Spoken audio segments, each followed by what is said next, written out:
అన్నిటికీ మరి ఈరోజు సీఎం రేవంత్ రెడ్డి గారే మన యొక్క ప్రభుత్వమే ఇక్కడ ఉంది.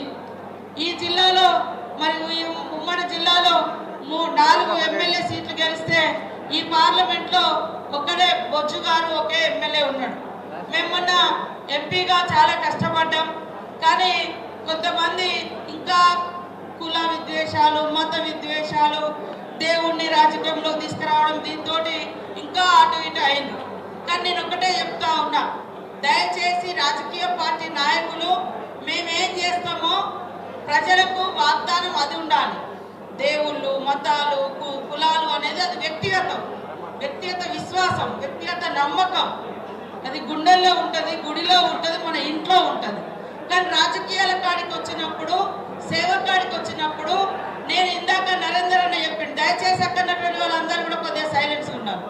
నేను లైబ్రరీలో ఇది చేస్తా, లేదా విద్యార్థుల కోసం ఇది చేస్తా, ఇది మాట్లాడతా అని చెప్పిండు. కానీ ఎక్కడ కూడా విభజన విధానాలు తీసుకురాలే. కాబట్టి ఈరోజు మనం చూస్తూ ఉన్నాం, కొంతమంది ఇవాళ రాహుల్ గాంధీ గారి కులమేది. ఎస్, నేను చెప్తాను, వినండి రాహుల్ గాంధీ గారి కులం గురించి. రాహుల్ గాంధీ గారి కులాన్ని ప్రస్తావించే ముందు రేవంత్ రెడ్డి గారు ఒక మాట ఏమన్నాడంటే, మోడీ గారు ఇవాళ ఆయన పుట్టినప్పుడు వాళ్ళ కులము బీసీ కాదు, ఆయన ముఖ్యమంత్రి అయిన తర్వాత, మోడీ గారు ముఖ్యమంత్రి అయిన తర్వాత వాళ్ళ కులాన్ని బీసీలో చేర్చిండ్రు.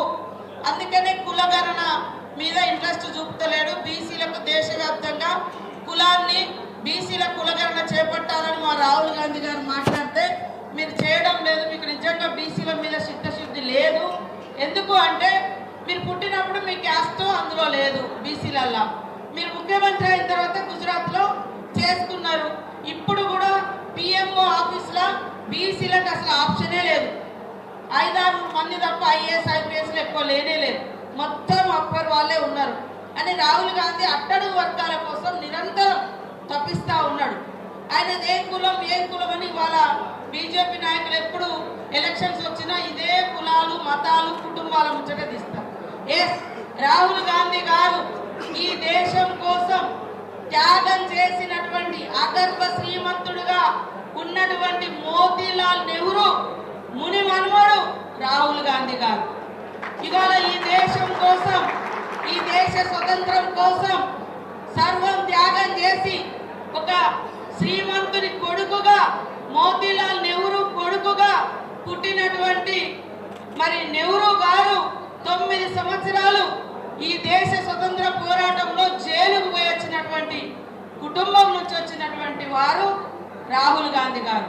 ఈ దేశంలో పేదరిక నిర్మూలన కోసం అనేక సంక్షేమ పథకాలు తీసుకొచ్చి గరీబీ హఠావో, జాతుల బ్యాంకుల జాతీయకరణ, పేదవాళ్ళకి ఇల్లులు, మరి అనేక రకాల ఐటీ సెక్టార్లు, ఇండస్ట్రీస్, ప్రాజెక్టులు, ఇట్లాంటి అన్నీ కూడా తీసుకొచ్చినటువంటి ఇందిరమ్మ మనమడు.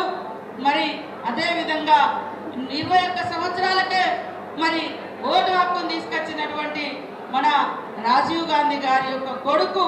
మరి వాళ్ళ కుటుంబం అంటే ఏ కుటుంబం అంటే, ఏ కులం అంటే, అది త్యాగం అనేటువంటి కుటుంబంలో